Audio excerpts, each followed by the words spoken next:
Welcome back, everyone. With summer just weeks away, tons of summer camps in Texas are still waiting for the state to approve their licenses to operate. As of last Friday, the Department of State Health Services had only approved 9 summer camp licenses for 2026, while 243 others have applied but have not yet been approved. Camp owners and operators say a part of the hangup is a provision in the camp safety bills that came out of last summer's deadly flooding that require fiber broadband in order to get that license. So joining me now with more context on all of this is our Capitol Correspondent Adam Schwager. Adam, thanks for being here. Thank you so much for having me. So first, back up for us just a little bit. Explain why lawmakers put that provision about fiber in. What was the goal there? Right, so it was a part of those 2 broad camp safety bills, one coming from the House and from the Senate after those deadly floods at Camp Mystic, which claimed the lives of 25 campers, 2 counselors, and their owner, Dick Eastland. And the reason they really wanted that fiber provision was a lot of what it came down to in those moments was a lack of communication between adults in the room to be able to get people where they needed to go. Now, we later learned that Camp Mystic actually did have fiber on their campus, but it's just been a big push for lawmakers to push this fiber network into these rural areas because it is probably the most stable form of communication, especially in these storm situations.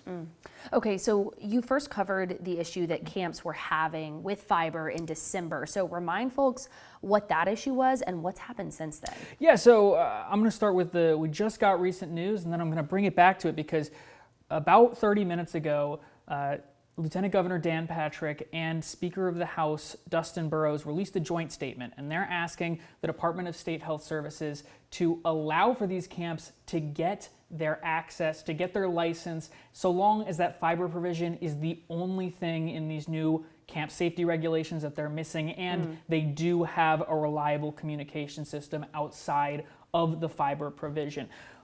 Whether that will actually change DSHS's thought process here is yet to be seen because, as we were talking about, I first reported this in December. When I did that, we found that in October, the authors of these camp safety bills, State Representative Drew Darby and State Senator Charles Perry, actually sent a letter to DSHS saying, hey, could you possibly delay the enforcement of the fiber provisions, possibly until September 1st, 2027, so we can see the impact and take a look at it? They went through their rulemaking process. Lots of camps complained and tried to get it removed, but the way that DSHS felt the law had been written didn't give them any wiggle room, and they basically said, no, you have to have fiber to get your license.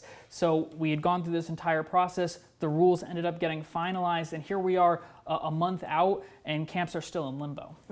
Remains to be seen what those letters from the governor and lieutenant governor will do. Okay, also you reported last night Waco area State Representative Pat Curry said no camps will be shut down due to the fiber requirement. So it seems like it's not just Governor Abbott and Lieutenant Governor Patrick who want to see these camps be able to still get licensed. Yeah, so the way that he pitched it was the camps wouldn't get licensed per se, but what they would do is they would go through the appeal process and they would get denied for their license, appeal, and that appeal process would take at least the entire summer. And while they're under that appeal process, they would be able to use their old 2025 license, which wouldn't expire while they're under appeal. So it was basically saying, hey, we know you're going to get rejected, appeal it, you'll be able to work under your old license, and then we'll come back at the start of 2027 during the next legislative session and hammer out a solution. I talked to a camp owner about it. He really doesn't want to have to do that because he wants to be able to guarantee that he's not just going to be open through this year, but through years in the future, and they do want to be compliant with these regulations. I was just going to ask, what else are you hearing from these camp owners? What's really at issue here? They feel like they've met a lot of the other safety regulations since last year's deadly floods? Yeah, they feel like they have met a lot of these regulations, and one of the camp owners I talked to at Camp Double Creek up in the Pflugerville area yesterday was saying, listen, it cost 8 times the amount if I wanted to get fiber here versus getting Starlink. Starlink is also super reliable, and that money is stuff that I can spend on other safety materials throughout my camp. So they see it as like a value trade-off. I can spend, one camp got quoted $1.2 million by AT&T to get fiber installed. $1.2 million is probably too expensive for them anyway, but where could $1.2 million go in other camp safety measures across these camps? As we're talking about this, I can't help but think this is a part of a broader safety conversation. There's so many other measures in those camp safety bills that passed. So what are you hearing, if anything, from folks who did push for the fiber broadband requirement?